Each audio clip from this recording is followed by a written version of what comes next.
So, Rebecca, I have this clinical situation that I want to run past you. It's really interesting. It has to do with a patron who wrote in, and she was really upset with her therapist about something, and she actually gave me her email exchange between her and her therapist, and I'm curious as to what your thoughts on the matter is.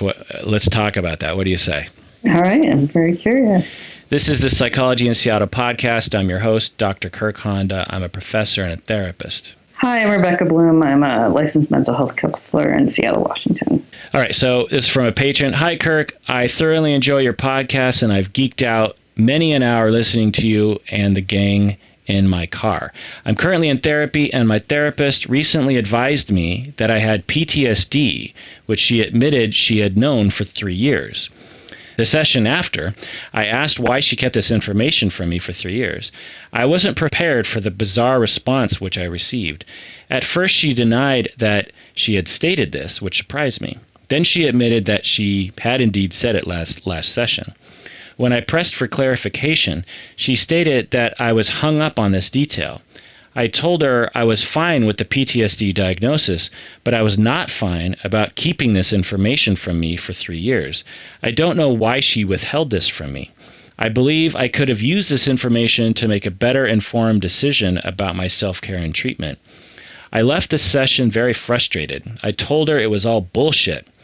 I felt powerless and patronized. My trust in her was broken. She's been an excellent therapist. I trusted her until this happened. I assume that her slip and the bizarre response I received was due to a fear of admitting she was wrong or that I'd make a formal complaint of some kind. All I really wanted was an apology and an explanation of why she withheld the information. Could you do a podcast on this? And then I wrote back to her. I said, yes. No, this is actually just my notes. This is not an email to her. The note was yes. Yeah. It's like, yes, Kirk, I still agree with you. Yeah, Kirk, say yes at this point. Yes, in today's episode, we're going to discuss this in detail. I'm going to read a continuing email exchange between the patron and her therapist. They went back and forth for a bit. Spoiler, it doesn't end well.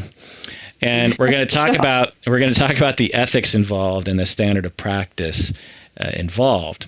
Welcome to the Psychology in Seattle podcast. This episode is just for patrons of the podcast. So if you're listening to this and you're not a patron of the podcast, this episode will end before the content begins.